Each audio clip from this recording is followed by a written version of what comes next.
Welcome back to SBR Forum Videos. The NFC East has become wide open now after the injury to Tony Romo and after taking a look at how bad the Philadelphia Eagles have looked on offense here to start the NFL season. And right now, pretty much it's anybody's game here in the NFC East as the future odds for that division have shifted a ton over the first 2 weeks of the season.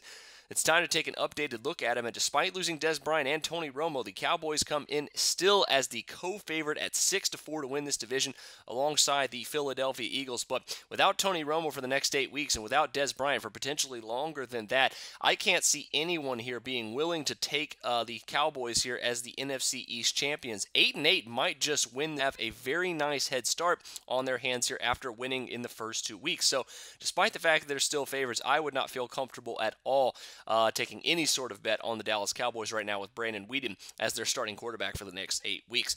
As I said here, the Eagles come in as 6-4 as well. They're a team that could definitely turn things around here, but their offensive line looks absolutely horrendous, and Sam Bradford looks lost and definitely looks like he hasn't played much football over the last couple of years. That could be a huge problem in this division, while even their defense has still actually been pretty good. The offensive problems here for this team are really big right now. A lot of people saying "I told you so" to Chip Kelly here, and I don't think it's too late to turn things around for this team, but that guard play is going to have to improve a lot, and Sam Bradford going to have to get his head on straight before I am willing to jump back on the Eagles bandwagon as I was here in the offseason, picking them as a Super Bowl sleeper. Now it doesn't even look like they're going to make the playoffs here after opening up the season at 0-2. Now the New York Giants come in at 5-1 here. Very interesting that they are still this high on the NFC East future odds right now.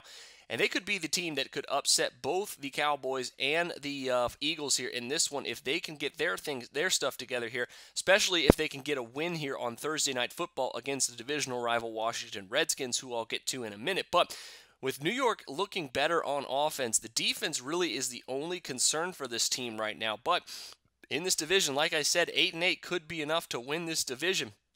And the New York Giants at 5-1 present a very intriguing value at that price right now. And finally, the Washington Redskins at 6-1 are the team that I think a lot of people probably will start looking at here after looking pretty good here in week number 2. Kirk Cousins looks a lot better. They have Matt Jones coming on as a dynamic rookie running back, their third-round pick here.